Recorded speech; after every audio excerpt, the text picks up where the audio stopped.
Hey Magic fans, welcome back. This is your captain speaking on Capnclydes and TG. Today,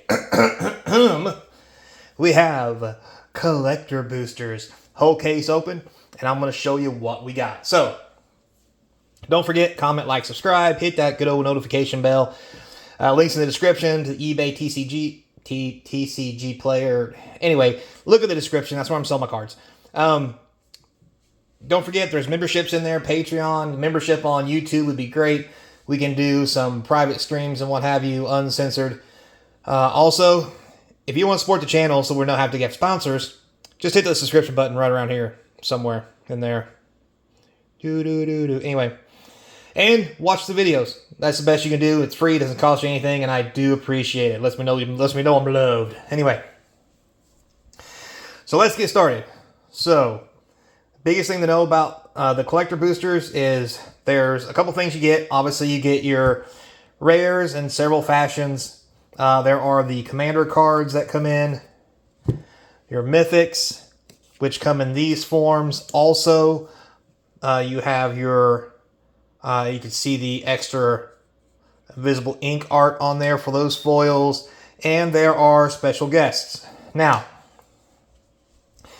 with that said, we're going to go through and kind of go through, we're going to go through. Anyway, we're going to review everything that I got, and we'll take it from there. So first off, we'll start with the easy stuff, special guest.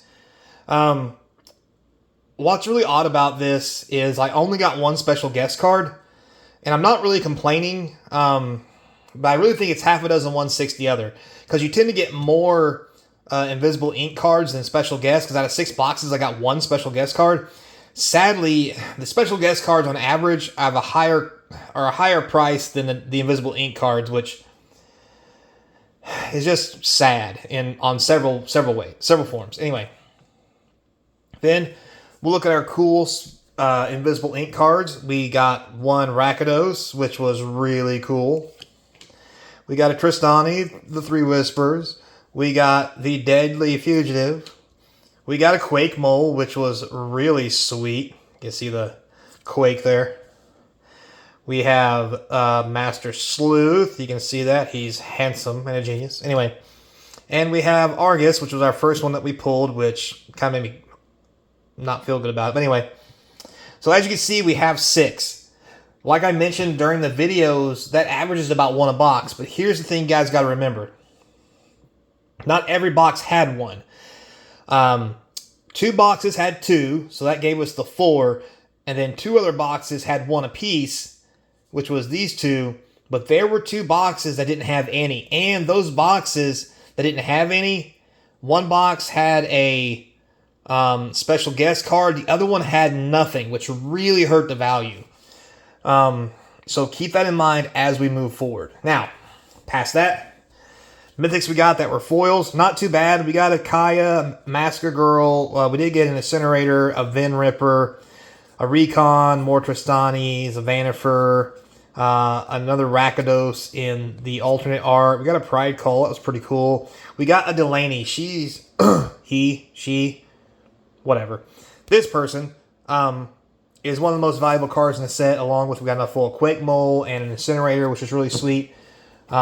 Non-foil, we got several alternate art versions. Like, we really didn't get a whole lot of versions that weren't alternate art, as you can see me pulling them out here.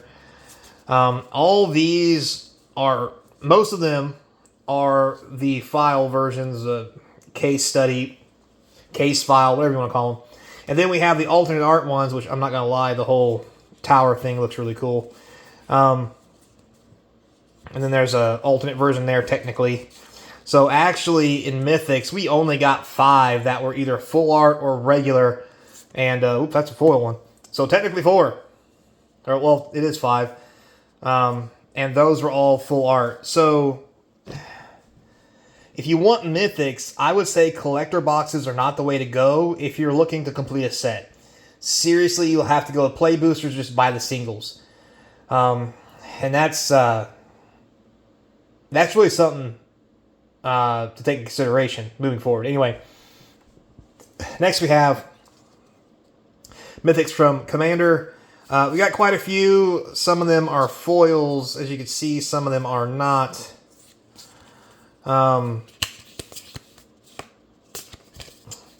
We got a lot of the commanders themselves as mythics. Some of them we got as foils. 1, 2, 3, 4, 5, 6, 7, 8, 9, 10, 11, 12, 13 commander mythics. An honest buttload, that is a measurement, of regular rares for commander. When we talk about mythics, we'll go back to that real quick. That are foil and non-foil. 1, 2, 3, 4, 5, 6, 7, 8, 9, 10, 11, 12, 13, 14, 15. 16 non-foil mythics.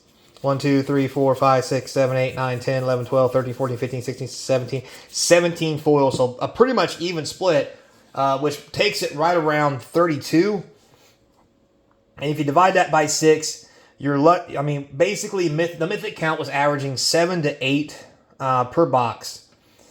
The only thing I don't like about that is we were averaging the same count or maybe higher in play boxes, which means the only reason to buy these as collector boxes is if you want foil special edition inked cards or whatever, because these are actually in play boxes too.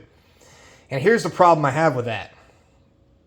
These are not expensive enough for you to open collector boxes. The highest one is like $30. That is not a good enough reason to buy collector boxes to get invisible ink. I mean, you can get a serialized card if you're really freaking lucky, apparently, but they've really changed how easy it is to pull one, because I've opened several cases lately of collectors and have not pulled a serialized card. Like used to, a case would guarantee you normally at least one, and that's kind of shitty that it doesn't now. So, yeah. Then, of course, we have all our rares. To let you know, money-wise, how I did it, as always, anything $2 or higher gets counted. Anything below $2 is put in as a dollar average for every card. That includes mythics and everything else. So, buckle up, Buttercup. We're getting ready to talk math. Math is hard. Anyway, so you can see the first box here, 144 value. Second box, 152. Third box, 187. A 129, a 112, a 186 for an average of 151 for a collector box. And that's the first problem that we have with collector boxes. As of the filming of this video, collector boxes were plummeting down to 168. And that's about the right range that they average 151. But because some of these boxes are so bad, that's still not good. I mean, 112, like, that's probably that's a bad draft or bad play booster box. And you're buying and you're spending money for like it's a collector's box. That's just terrible.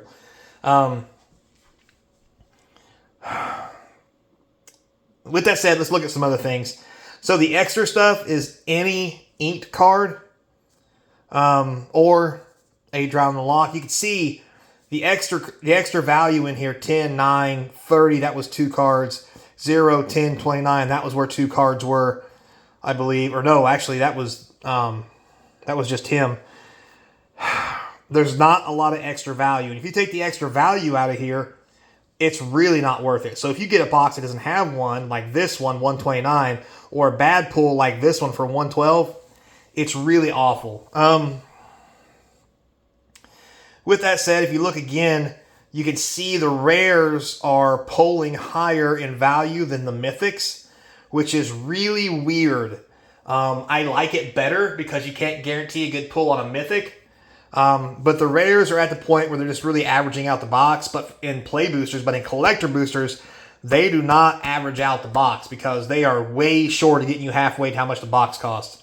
And I think because of that, these are going to be very undesirable collector boosters for a while, and we'll probably see a severe downturn in the market for Karlov Manor just in general until something turns the market, like a card becoming really good in a deck, or a deck becoming popular that uses these cards, or maybe even rotation it might take before this set can get out of being in the negatives of where it's at right now. Because I'm here to tell you, these cards, this set, It's not worth investing in. It's barely worth buying boxes of play boosters just to open. Definitely buy your singles. They're just cheaper. So with all that said, guys, until next time, be kind. Hope to see you across from the game table later, player. And if you don't believe me, I'll have you know I did not buy any extra collector boosters. Normally I buy some extra and I save them because I think they're worth money and they'll go up. Didn't do it with this set, and I was right. I probably should have waited to buy all these cards after they came out and they plummeted, and then just probably saved myself another couple $100. Good Christ. Anyway.